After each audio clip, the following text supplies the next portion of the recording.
Dave, good morning. Do you have an update on Chris Taylor's ankle? Right now, he's moving around much better from the training staff to Chris. It's better than he expected. He's just going to kind of keep treating it up, move around, and I expect him to be available if the situation calls at some point in time today. Any necessary x-rays or MRIs last night on it? No.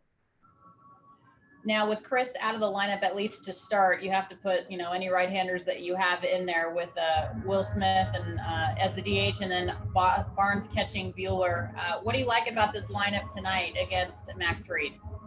Well, I like that 8 of the 9 guys, I think it is, they saw him, a few days ago or 5 days ago. I love the battery, and I love getting Will's bat back in there, obviously. Earlier today, Kike said that this was the most energetic he's ever seen your clubhouse prior to a day game in his entire career as a Dodger. What does that say to you as their manager? It's their team, and I'm glad that they've taken the momentum from last night into today. And I think for me personally, to get back to playing another game 6 sooner than later is a good thing. So guys are ready. Guys are excited. There's something about Walker Buehler in a game like this. You guys are the home team, that he just seems to rise to the occasion. How do you like your chances with him on the hill? Always like him with Walker.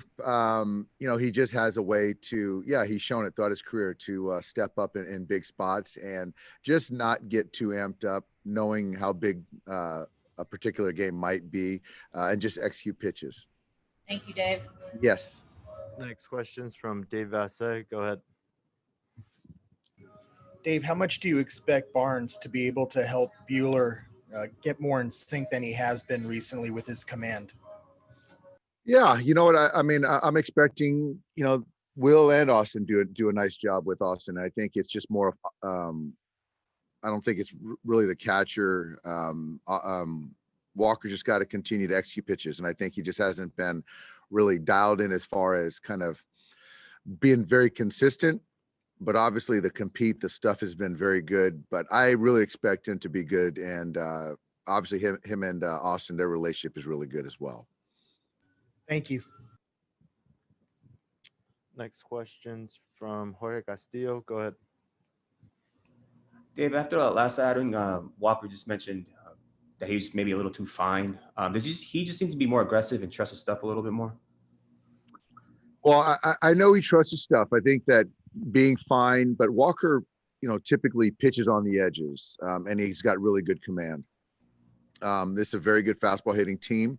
And so, if you're just going to go after guys, you still got to make good quality pitches with your fastball and sequence the right way. So again, I don't think he's just going to give in with the heater middle, but he's going to still go out there and execute pitches and sequence, and he'll be fine. You obviously got to balance winning today with the possibility of having a Game 7 tomorrow. Where does sort of Tony Gonsolin fit in?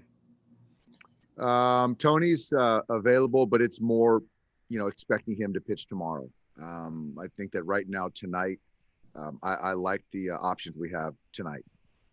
Is Kenley available today? Absolutely. And just looking, I know we asked you last night, but did you get a chance to see on video what he did and what stood out? It was good. It was as good as I've seen in quite some time. I thought the tempo, I thought that the delivery was cleaned up. It was a little bit more smooth. The execution was considerably better. Mixed in some breaking balls, some two-seamers, some cutters. So it was really good. Thank you. Next question's from Eric Steven. Go ahead. Dave, with just wondering with Taylor, no MRI or x-rays you said, but last night when you said he was going for testing, is that just like conferring with the trainers, or is there anything more that he did besides perhaps an MRI or an x-ray? Yeah, Eric, I think it's just more of the trainers putting their hands on him and doing some mobility things, some strength testing. I haven't heard that they did an MRI or an x-ray. If you did have to do that with a player, Taylor or someone else, is that available like at the stadium? Or I know you guys are in a quote unquote bubble. Does a player have to like leave to get that kind of treatment or care, Or is Yeah, that I handled? don't know. I know the X-ray capability is here in-house.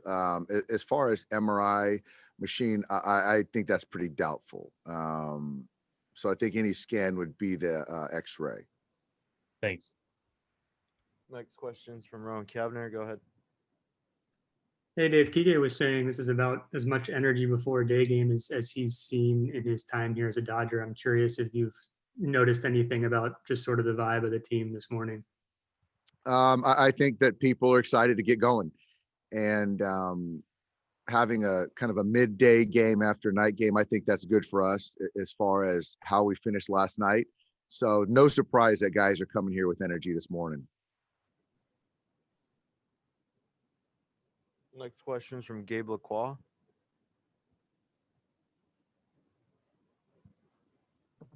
Hey, Dave.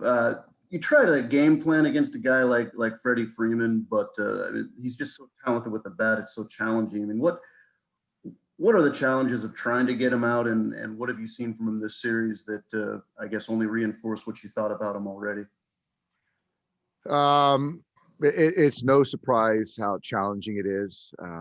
Obviously, trying to get the guys out in front of them are important.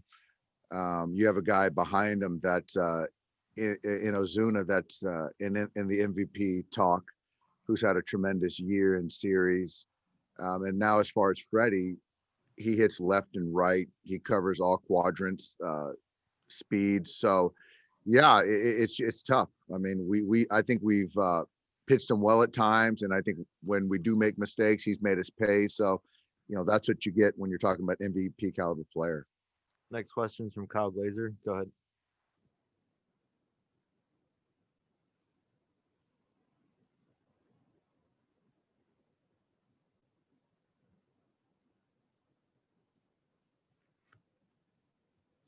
Go ahead, Kyle. Hey, Dave. Tony has obviously put up some really, really impressive numbers for a young pitcher to start his career. From your vantage point, what is it that makes him as good as he's been? He's got a good mindset. He's a good competitor. He's got 3+ pitches in the fastball that misses bats in the strike zone. He's got a slider and he's got a changeup. So his command for all 3 of those pitches is really good. He gets left and right out, and it's just been fun to watch him get better each time out there. You referred to him earlier this year as having the smell like Clayton does. Just what have you seen from him mindset wise, and just kind of his chip on his shoulder, competitive edge on the mound? Yeah, I think that him being around Clayton and Walker, just seeing how they carry themselves, whether it be in between starts or game day, and he's done a good job of really from the first pitch on learning to attack and trust his stuff all the way through, and we've seen him continue to grow and get better each time. Thank you. Yeah, We got time for one more. Go ahead, Barry. Hey, Doc, how are you? doing well, Barry. So, obviously you're immersed in what you're doing, and I don't even know how much you've been able to pay any attention to what's gone on with the Houston and Tampa series here in San Diego, but I'm just wondering what you feel like maybe being 2 steps away from playing the Astros again in the World Series if they win today and you win. And what do you think of Dusty's part and what's been happening here? Well, I'm just I'm excited for Dusty. I've got a lot of respect for him and what he's doing. So happy for him. I know it's going to Game 7 today, and it's been a really good series, so that should be fun. As far as who we play, it's just more of us taking care of our own business, and whoever that is, we'll prepare accordingly. But right now, our focus is just on these guys here, the Braves. Thanks, Dave.